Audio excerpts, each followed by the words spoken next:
the Schude Talk Show. Yeah. Kind of funny, huh? Okay, so today I'm so happy that we have a very special guest on the podcast, U.S. Congressman Andy Biggs of the 5th Congressional District of Arizona. Thank you. It's great to be with you. Thanks for having me. So excited because you've got a lot going on. It's a busy time. It's a busy time for sure. And you are from Gilbert, right? Or East Valley?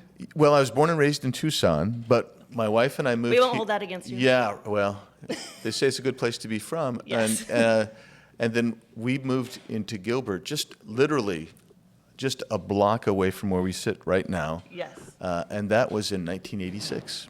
That's awesome. Yeah. 12,000 people lived in Gilbert then. Looked a little bit different. Yeah, this little island of houses was surrounded by alfalfa and cotton fields. Yeah. It's crazy, and it just changes so fast. Absolutely. Well, and there's not growing. a lot of people, and I don't know if people know, but hardly anyone I feel like is a native to Arizona. We're such a transplant area where you get people from all over. So I was here since I was like 4, and people are shocked. Oh, you're a native. Pretty if you're close, here right? since you were 4 or 5, yeah. For sure. Absolutely. So you are up for election right now, right? Yes, re-election. That's Re-election. right. Yeah. I'm feeling good about it. Well, we feel pretty good about it. Feel pretty strong. We're running as if I'm 10 points behind.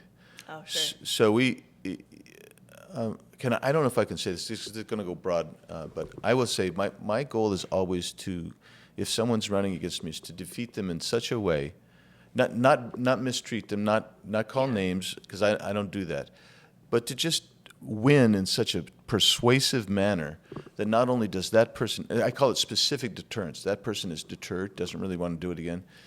And then They're never running again? Yeah, well, at least against me. Yeah. And then I call it general deterrence because we don't want anybody else next time, right? Yeah. I mean, so that's why it usually happens that I'll get someone every 2 or 3 cycles, and they want to come in, and then we have to beat that back, and then. Yeah, well, I think you have a really good reputation. Oh. I mean, I don't hear any bad things. Am I just not listening hard enough? Oh no, you must have the whole truth right there for sure. And I'm so curious to know for a few reasons. So I saw that you were a poli-sci major in college, right? Was that it? For my graduate For degree. your graduate? Oh, that was Yes. at ASU. Yes. Mm-hmm. And then doctorate of law, right? at U of A. That's right. So how did you decide to go into politics? Was it something like you were like 3 years old? I'm going to be a politician. Oh no. I'll tell you the story. I don't want to take up too much time, but I will tell you the story. My mom was a kind of a grassroots political activist in Tucson, and she was very conservative. And Tucson's not very conservative, and so I had this big honkin' Oldsmobile 98, 1961 that I had bought for $100. The only thing new on it was the battery, and it ran. And it ran. Wow. Transmission was shot, but it ran. But I'm telling you this because every time my mom was on the radio or TV or wrote something in the paper, my car could only fit on the street, and my car would get egged or spray painted. The window was broken out. I'd have the battery stolen. She was all super that. popular. It sounds Yeah. Oh yeah. It was so super popular. You're like, I want to do this too. This Yeah. would be fun. Yeah. And so I meet my wife at a blind date at a political event, and we fall in love and everything, and we get engaged, and I say, now here's the condition. Here's something that's really important. We can never ever get involved in politics. It's too ugly.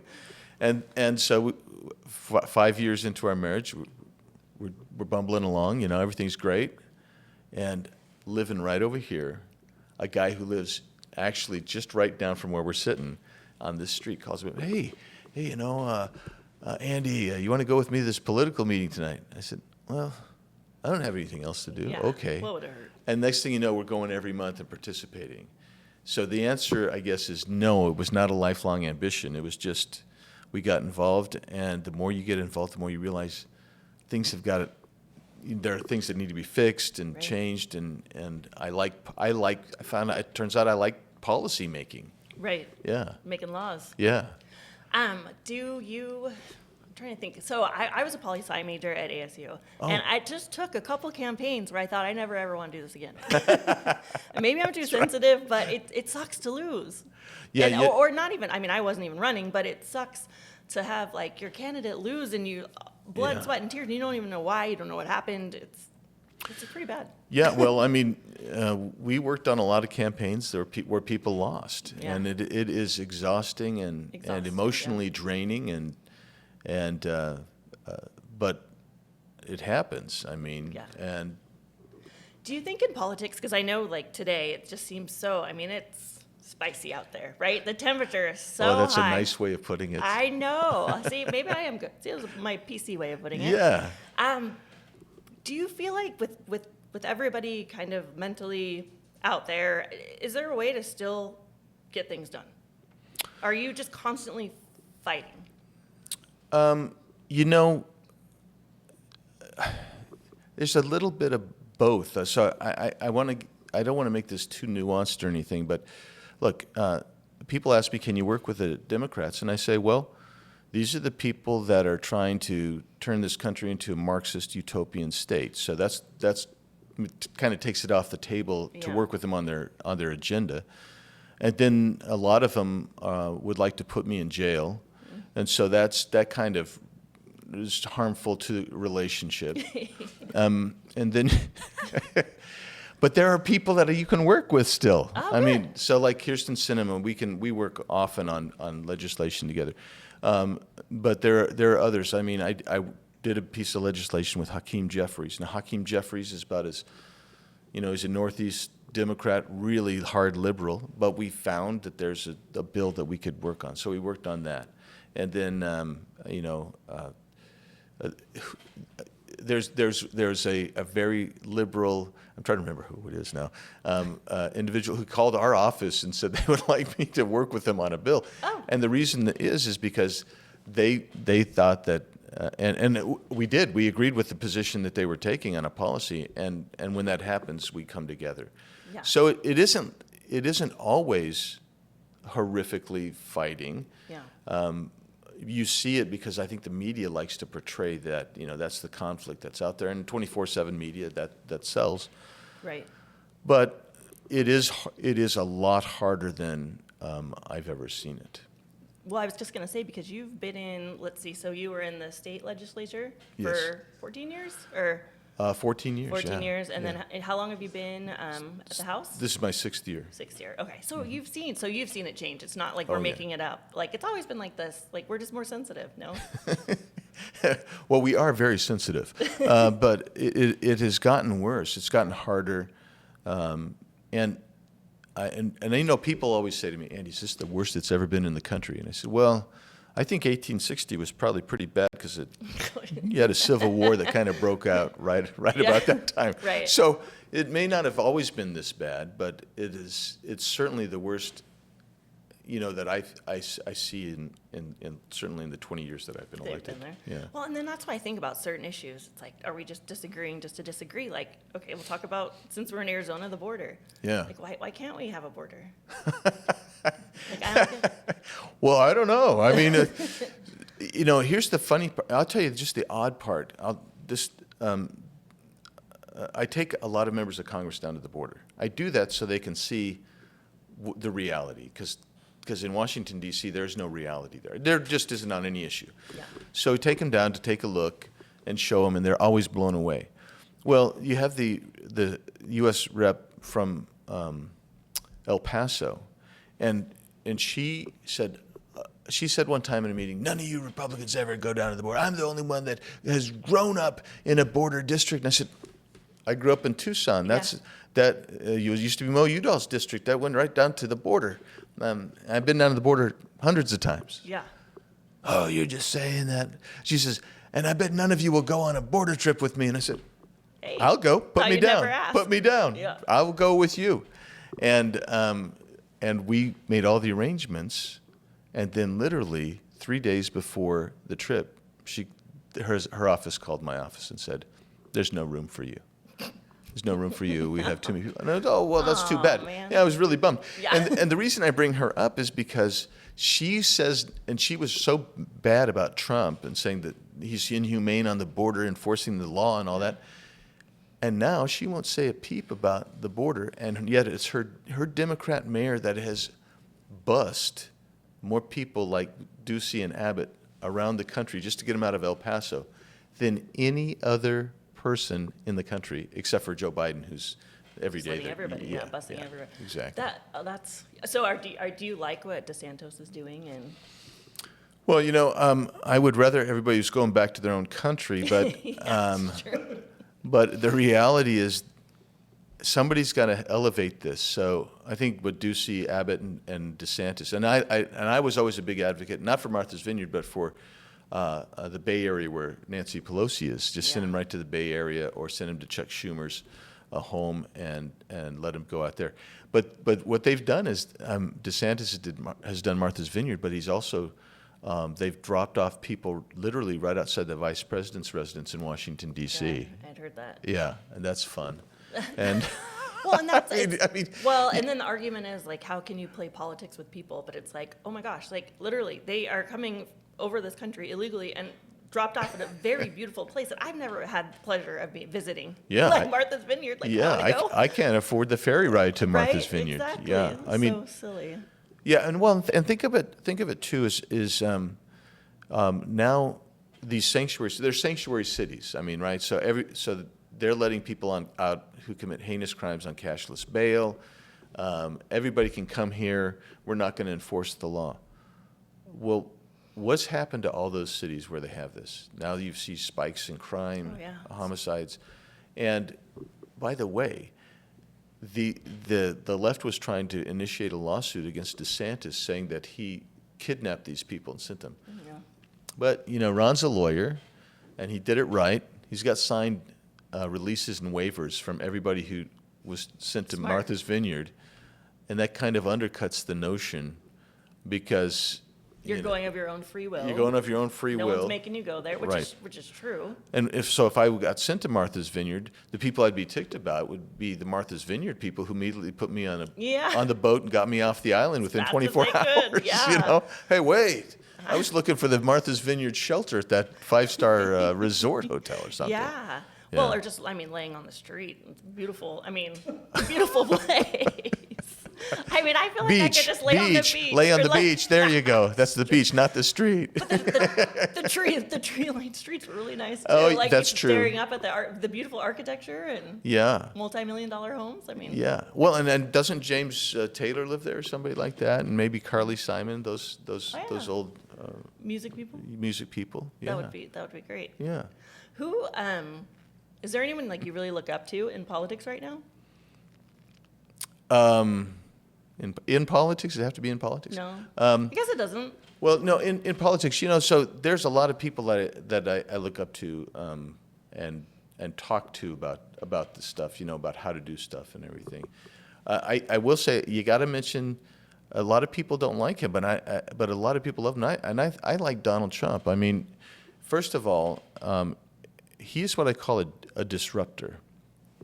He went in with the notion that he was going to disrupt the status quo, which the entire country should have realized was the status quo was a bad thing, because it's what I call the uniparty, he called the swamp, and you have people at the leaders of both parties, and they didn't really care so much who had power, because they could aggrandize themselves, they could help with distributive politics, if I can put it that way. Yeah.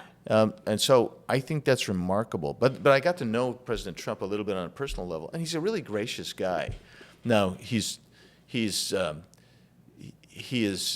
picks every fight, and he's happy to do that. And actually, I told him one time, I said, none of the other people who ran for president the year you ran on the Republican side could have taken the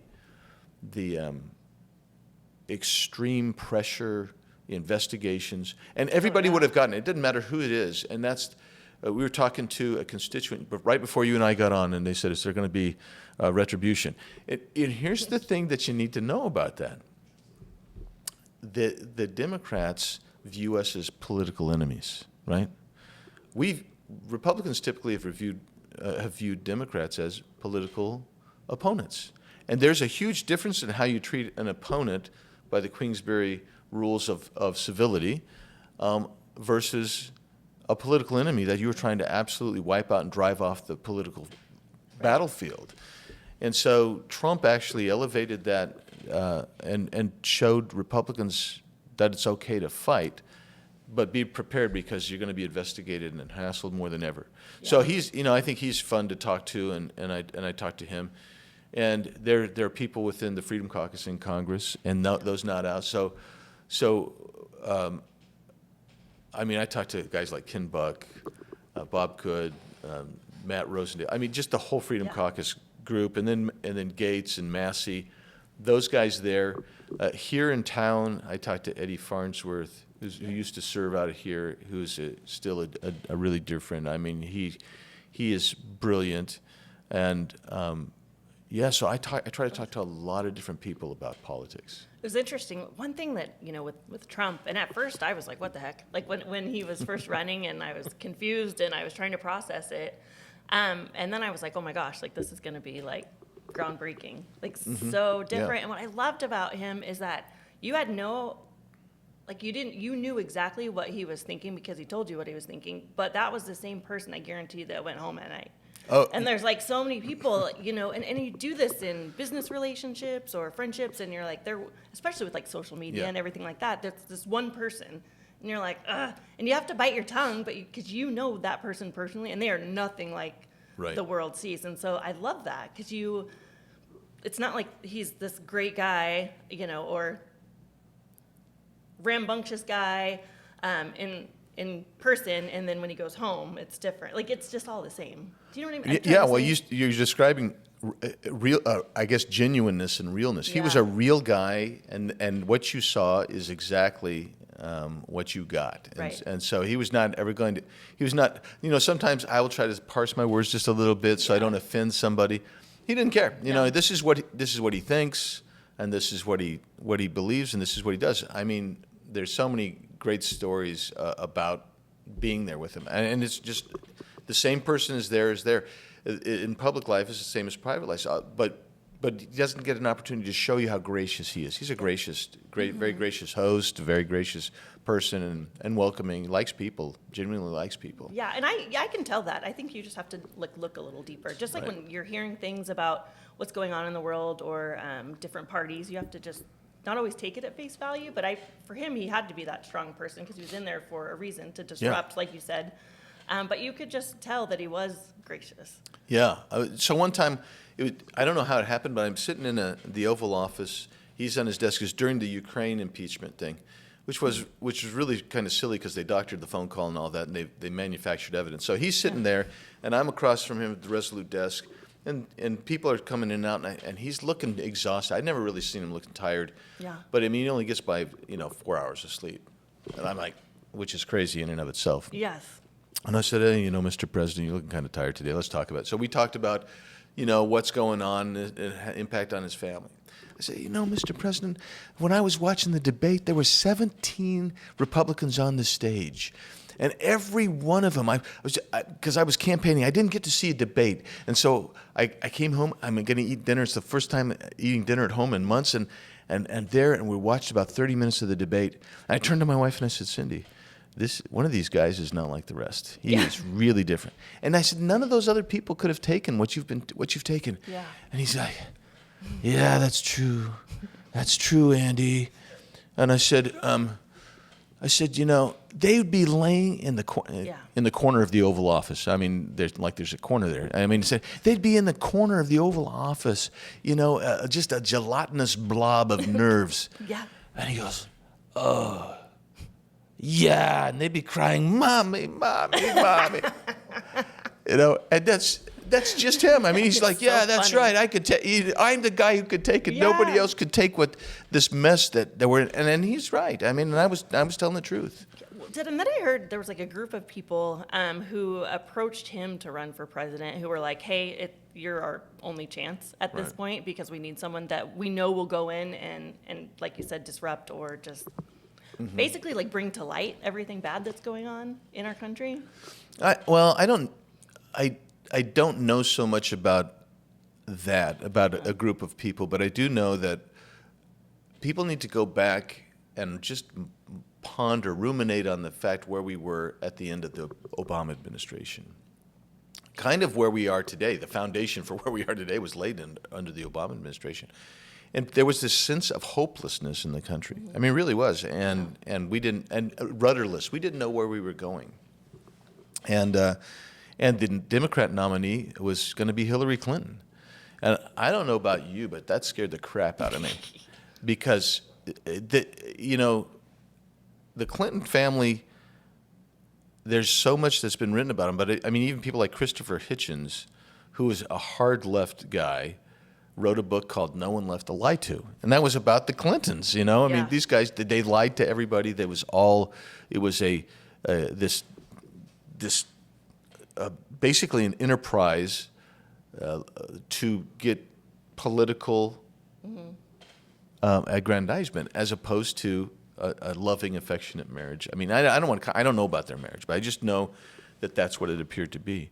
And so, I mean, I was just on pins and needles, and I got to hear all these candidates who were running in 2016, and I liked some of them. I mean, I really did. Yeah. But I said, if we're going to change things, you better get somebody who's a change agent, and that's Donald Trump. And he went in with the notion of changing things. Now, the problem for President Trump is he also wanted to keep the Republicans with him. And so you had Paul Ryan and Mitch McConnell, and those guys did him massive disservice by some of the people they recommended that he bring into his cabinet and serve with him. And there were people that did not believe in that America First agenda. The America First agenda, which people say is populist, but it actually kind of mirrors the Republican Party platform pretty closely. And he had people surrounding him that didn't. They were me first people. They were me first people, and looking for the landing spot that happens after you've been a cabinet official and that type of thing. Wanted to talk a little bit local. Is that Yeah, okay? yeah, absolutely. I mean, we could talk about. I mean, there's so much. Like I could Yeah, just it's keep broad. you here. It's really I know. broad. But just being in Gilbert, and we started a Facebook group called Go Gilbert 5 years ago with the hopes to bring, I guess, community involvement and bring, trying to think of the word, promote other small businesses, because we're a small business. And so that's one thing that we've been able to do over the past 5 years is connect with a lot of small businesses. And Gilbert's been amazing because we're getting a lot of growth and a lot of people are attracted to here. So before I knew I was going to talk to you, I asked people what would you like to see different as far as business? What are some struggles that you're seeing when owning a small business? And a lot of them I guess this is a national thing too, just the cost of goods going up. So obviously like inflation, supply chain issues, which I wonder, it seems like those might be getting a little bit better, but do you have any insight on any of that? I mean, I know obviously we're in real estate, so then it's like with the interest rates going up, that's done us no service at this point, but with interest rates. Yeah, so all of this inflationary pressure could have been stopped and should have been stopped before you ever got there. So I'll just tell you how we got here a little bit, and then because I think you need to think of about that as we get to solutions. So approximately, according to economists I talked to, about 40% of our inflationary cost increase is due to energy prices, because everything is trucked, and you got the petroleum products that are in almost everything. The mug here, this tabletop, everything. It's in everything. So everything goes up when energy goes up. But they attribute that to maybe about 40% of the overall price increase that we're feeling. The other part of it is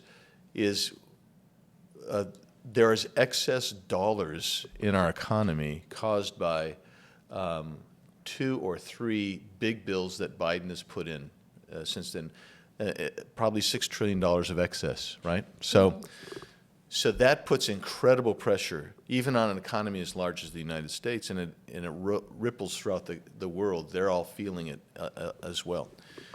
And by the way, Germany is having massive supply chain issues, particularly with food.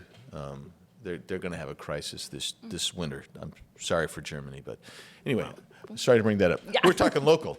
So the way you would deal with it is the first thing that needs to happen is you open up a U.S. oil production again, oil and gas production. That's the easiest thing you could do. And which we were doing pretty good with that. We were actually, the last 2 months of Trump, we were actually exporting natural gas again, which we had not done in like 35, 40 years. And that was good. Yeah. And then I usually carry a chart with me. I didn't bring a chart in.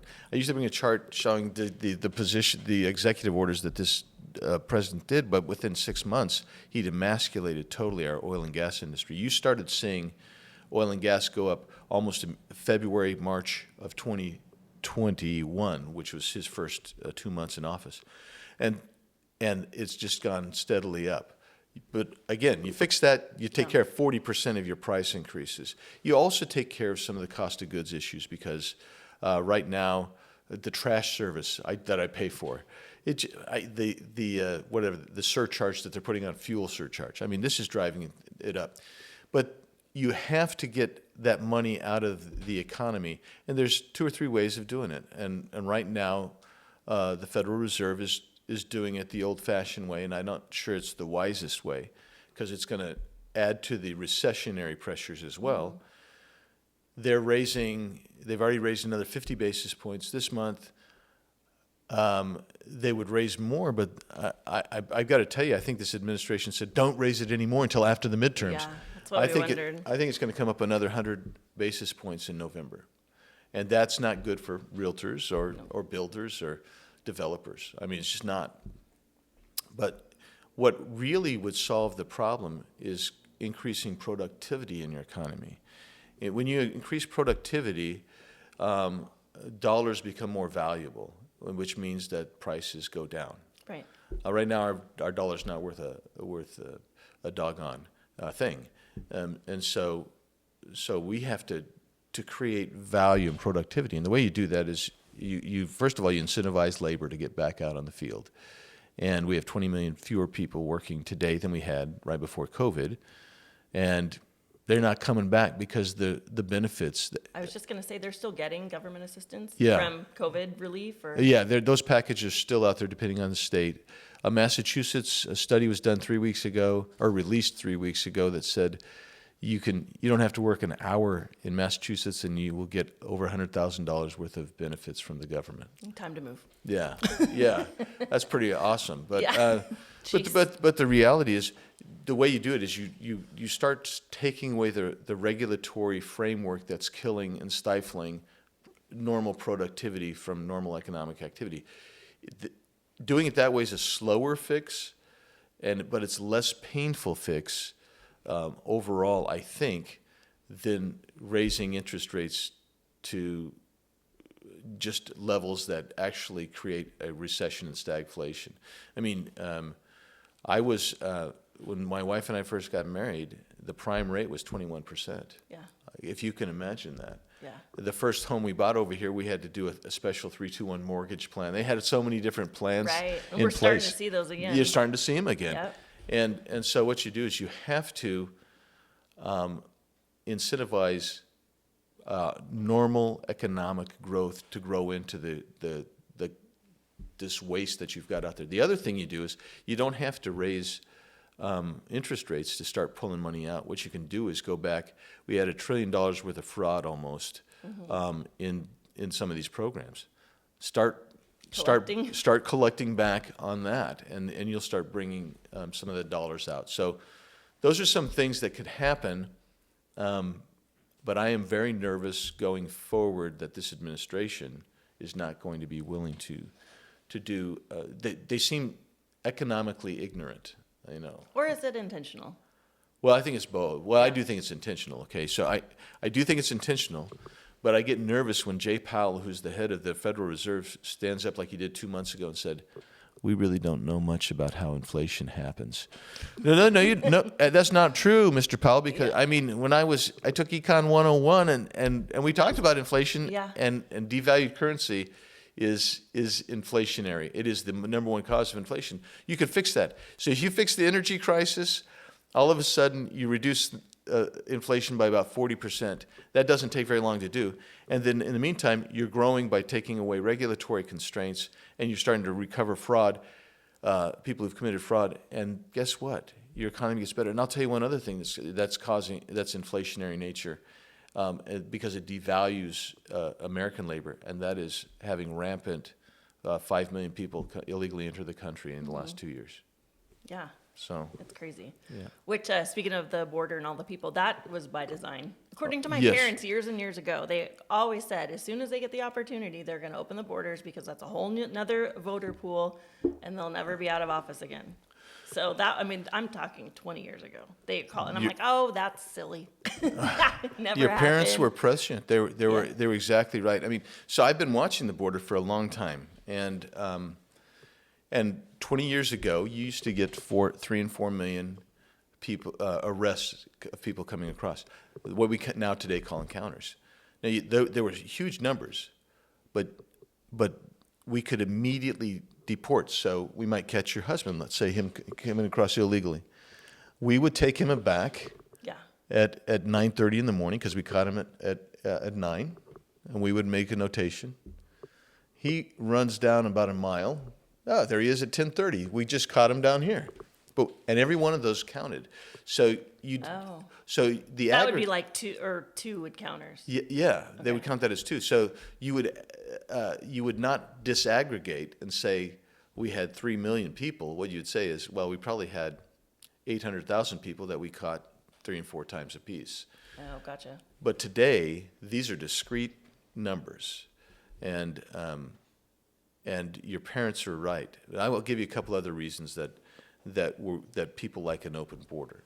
There are some sectors of our economy that think that they can get cheap labor by having an open border, and so they bring people over, and they've been caught. Some of them have been caught, but it's fairly widespread. Another thing is with regard to the political thing, the Democrats, they ultimately lose their demographics because you can only abuse people so long with your bad policies, and that's what they do.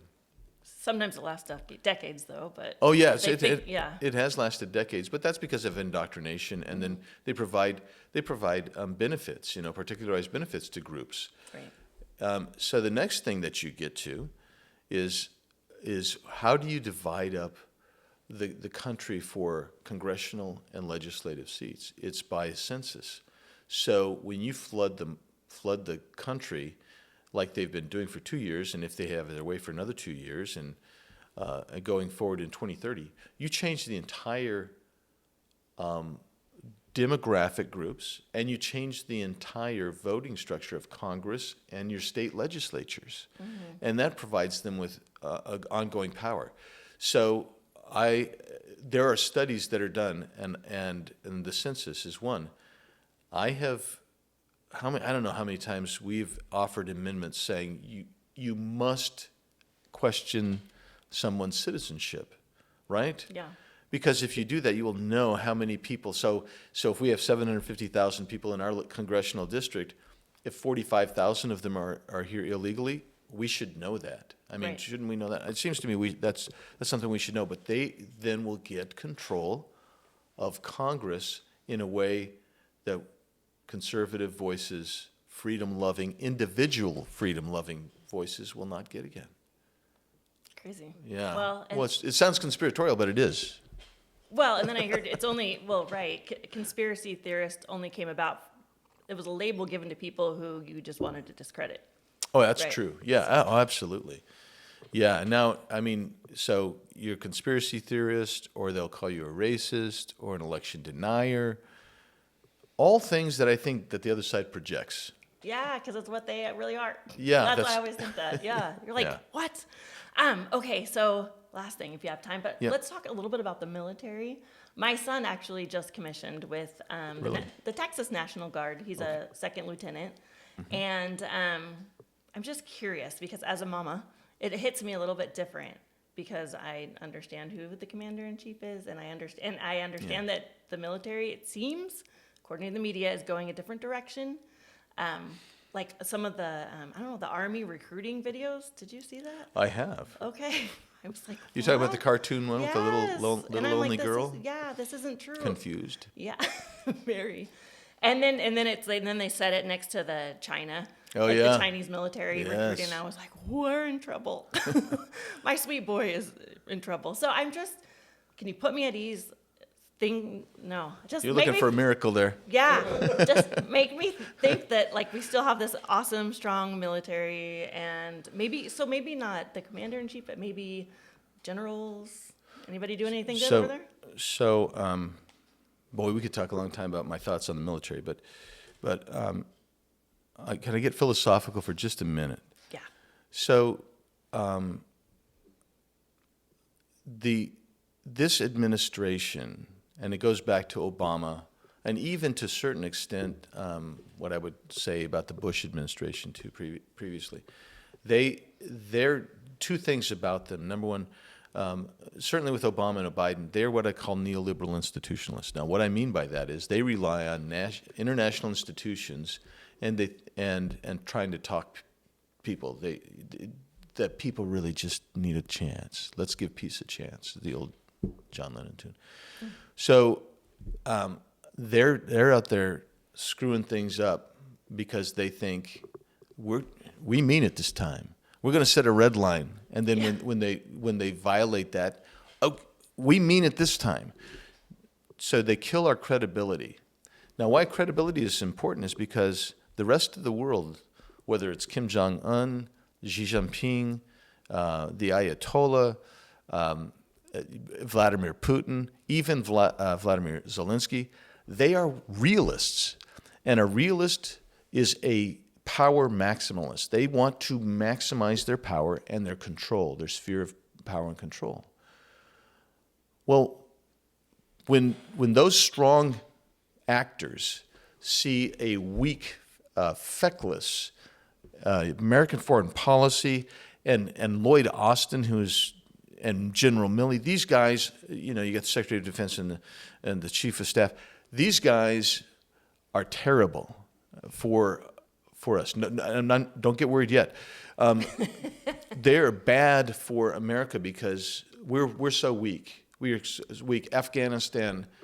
I can tell you, if Afghanistan goes differently and there is a slow withdrawal, and we maintain strength and order, and the Afghani president is able to remain in power, of course, he was kind of a coward too. But I mean, that changes whether Putin goes into Ukraine to begin with, right? So we need a change in our foreign policy to be what I would say is a realist sense, and that you're looking to balance power, you're looking to maximize your power, you're looking to project power, soft power and strong power. We're not doing that. In fact, we're laughing stocks. Why? Because you've got a president who he's disoriented. His foreign policy is reflective of disorientation, and our military leaders have gone woke. So I happen to have a very close friend / relative who is in the Army, and I will tell you what I see going on there drives me crazy. Kind of like so they've gone woke. Did you see the Navy ad, or talking about pronouns? I don't think I saw that one. Oh, you need to see that one. Well, maybe you shouldn't. No, I was just gonna say. As a mom, you shouldn't see that. I've seen it. Oh, he's telling me I've seen it. Okay, so. I put it out of my mind. But those ads, the comparison of the ads that are out there exactly typifies what's happening. So these guys are having diversity, equity, and inclusion offices that they want to teach proper use of pronouns to our men and women in the military. And I'm like, stop social engineering in the military. We want these young men and women to be trained to fight to defend this country because they love the country. They're going to be free, and that they care enough to do this. But when you start doing this business about, don't say, "Hey guys," you might offend somebody. Yeah. Make sure you say, "Hey everybody," because you want to have inclusion. This is the asininity of this administration's military, and a lot of it arises in the Pentagon and who gets to the Pentagon and why they go to the Pentagon. And I think it's systemic at this point and needs to be cleaned out. How do you do it? Just wait for it? I guess with new administration, maybe? Yeah, it starts at the top. Yeah. I mean, so you would get some real hard, very strong person to be there who doesn't believe in this nonsense. That's who you'd have as your Secretary of Defense. That's who you'd have as your Chairman of the Joint Chiefs. And then you'd have to clean out some of the Pentagon. And then you would also have to have the real audit of the Pentagon that we've been asking for decades. Right. And they say, oh, it's just too big. We can't do an audit of the Pentagon. It's way too big. So what we'll do is every couple of years, we'll give you a portion of our budgets that's audited. That's no good. Yeah. That's no good. I mean, a study was done 7 years ago that said that the DOD wastes $125 billion a year. Well, let's find out if that's true. Where's it going? And let's also focus on getting the best equipment, training, and leadership for our men and women in the service, and then take care of our veterans when they leave. Well, and that's the thing. If you're who you're recruiting, I mean, as a citizen of the United States, like I don't know about the people that are like, hey, yeah, I want to learn about pronouns. I'm going to join the military. Like, I don't know, but I kind of want someone who's like, hey, I just want to fight and serve and has the heart of a warrior. Yeah. And like, and I think a lot of times you're born with that. Right. You meet soldiers and you're like, oh my gosh, like you've had a calling. This has been something. Yeah. You're not interested in all the other stuff. You're just interested in serving and protecting. Yeah, and they become examples of the best in America. And I will tell you right now, there's recruiting going on, and it will go on, by getting back to the border, of illegal aliens coming in, because we're going to give, if somebody goes and serves, we're going to basically give them a path to citizenship, and then we become a mercenary army instead of a patriotic army. Right. Good times. Well, hey, we just touched the surface of so many issues. I know, it's so great. So, like, I always feel like we should end on a positive. What's some positives going on? Well, the positive is that the American people have awakened, I think, and they're looking and they say, we see there's a difference, okay? There's a difference between which direction we want to go. And we don't want to become a communist, socialist, Marxist utopia. We want to be America, the great, the beautiful, the free, the home of the free and land of the brave, and we want to do that. That's positive. Well, and I love that, and I think that unfortunately sometimes it has to be like so in your face. I think all of this stuff's been going on for probably ever, and then but it was just kind of like under the table, and then when people are so outright blatant, with the military, with social programs, with it's, I think you can't ignore it anymore, and maybe that's what it took. That's right, and I think once gas, so Bill Clinton was right about this. It's always the economy, stupid. So when gas started impacting people's lives, when you had the supply chain problems, all of a sudden people said, "What's happening here?" I used to go to the restaurant and I could get what I wanted, and I could get what I wanted for $7.50. Because I'm cheap, $7.50. But now it's $12.25.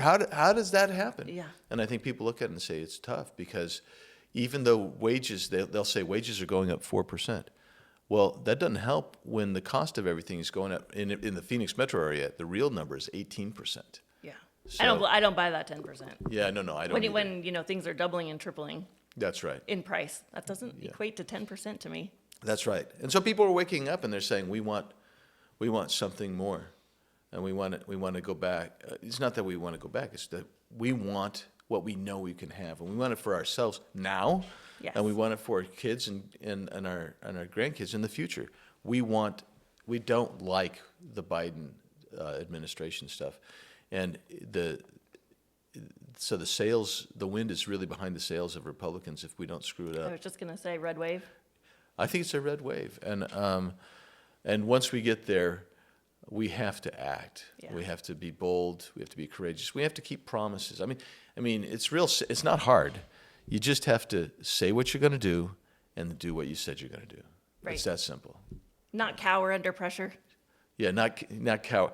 Look, there's no real pressure back there. I mean, they tell you, well, we're going to make sure you don't get reelected. Okay. All right, if that's the best you got. Although what we've seen now is the FBI coming after you and that type of thing. So that's a little more pressure. That's a little bit more pressure. And that's what we have to clean up as well. You cannot use the police apparatus of the federal government or your state to go after political enemies. You can't do it. You have that's nuts. That's a tyranny. That's a tyranny. Yeah. It's crazy. And I'm so emboldened that they just, I mean, did they not think about what that would look like? Yeah, Don't care. 22 pro-lifers arrested by the FBI at the point of a gun. Over 100 pregnancy crisis centers burned and tortured. Not tortured, but torched. Oh, geez. Burned and torched. That's terrible. and nobody's been even arrested for that. And they know who did it. They know who did it. I mean, there's videos at all those places. I mean, Is that so? Now you brought up another point. So the guy that they show in the video of January 6th, who was like, Which all right, guy? I don't know, he had the hat on. Do we think he's like FBI? He lives in Arizona. Oh, he does. But he's like, okay, guys, let's go. Let's just go to the Capitol. Everybody, like, it was just so goofy. But then he never got arrested. yeah, he never got arrested. I mean, so on the January 6th thing, you're going to have to get access to the tapes. There are 14,000 hours of tapes. Some people think we don't need any more of the tapes.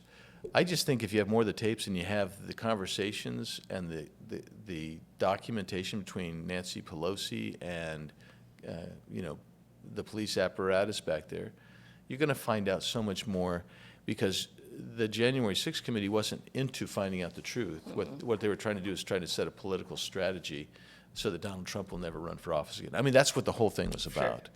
And so for me, there is so many questions, including the gentleman you're talking about. I mean, I've heard from people close to him on both sides. And I'm like, well, I don't know. I've seen the video. Yeah. And I would like to know why and what and how. Because they were like picking up grandparents and, and it's funny because when that rally was coming up, I was telling my husband, I'm like, oh, we should totally go. Like, that'll be the best. I want to go to D.C. And I said, I want to go to D.C. while Trump's still, president. Yeah. And he's like, oh my gosh, like you would have, because I get really excited. Yeah. And I'm like, that looks like a lot of fun. Like, let's go. Yeah, let's go in the Capitol building. So I probably would. What? But you I you was were like, not let's in go, guys. D.C. But you were. I just No, have to okay, clarify that. exactly. It's because the FBI that monitors everything Yes, I do. no, I wasn't want you to there. understand you were not No. in D.C. No, I thought it would be a big party. It was like a fun place to be. Well, so here's the way I looked at it. I mean, just on that, I was asked by a local newscaster, and they put all these lies out about me, which is hilarious, but also maddening at the same time. Yeah. He said to me, we're doing this interview, and he said, so what did you talk about at the rally? And I said, well, I didn't go to the rally. No. He says, I mean, the rally that morning, not on the floor of the House. I said, I did not go to the rally. He says, no, it's been reported widely. You were at the rally, and yet you spoke. I said, I didn't go to the rally. I didn't go to the rally. First of all, it was cold, and I hate the cold. That's why you live in Arizona. That's why I live in Arizona. And the second thing is, I knew it would be a madhouse. And the third thing is, I was going to give a speech on the floor, and I was working on my speech. And with regard to my speech, I had 2 stacks of 1,000 pages of documents. I was trying to make sure those were ready to go. I didn't. And he actually, this for a news anchor, this is kind of funny. There's just some silence, which they never want. They don't. That's too awkward for people watching. There's the silence, and he says, "How can they do that?" I said, "You're in the media, man. Yeah. People just say stuff about me that's not true, and maybe somebody blogs something. Next thing you know, it's sure. in CNN, and then CNN, and then it's in Washington Post and New York Times, and then it's in your local media, and it becomes the truth. The truth, just because it's uttered Yeah, once. even though it's not Right. objective truth. It's so funny. Somebody just makes it up. Someone probably photoshopped you. No, Like down there. no. Like took you. Believe me, I would have seen it. If there were photos, I would have seen photos.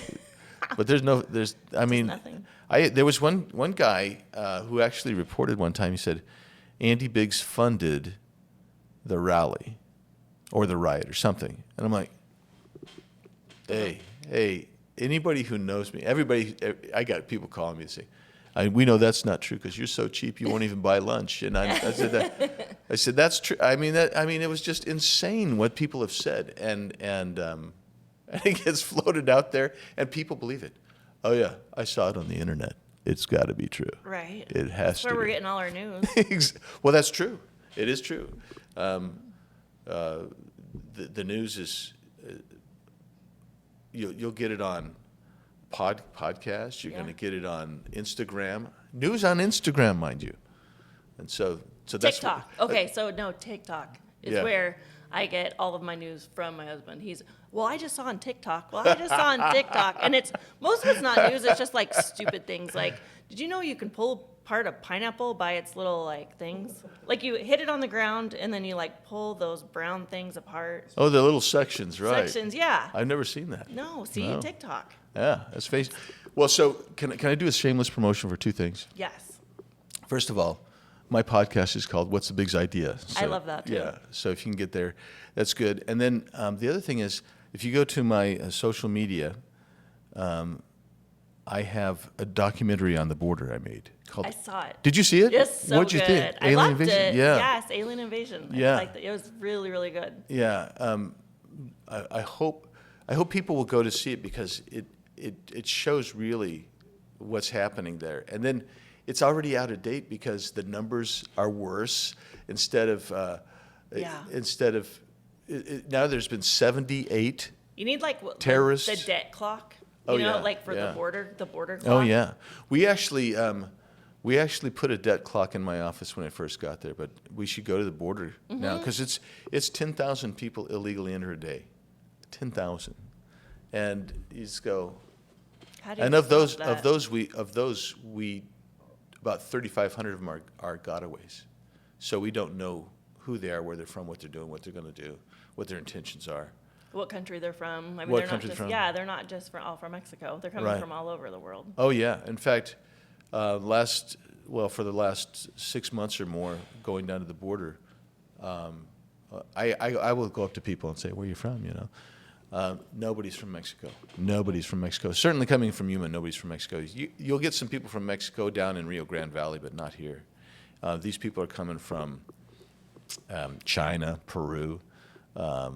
Anywhere. Yeah, anywhere in the world, 160 different nations. Doors open. Doors open. Open for business. Well, and that's the thing too. Is it's not a humanitarian thing, you know. Like Right. they'll try to tell you, like, well, you know, anyone who wants to come to this country should get the opportunity that you and I have. But no, they're doing really bad things, and they're trafficking kids, and it's an open door for Oh, yeah. crime and horrible, horrible things. And we're just saying, yeah, go ahead, come on Yeah. in, bring it all. Yeah, yeah.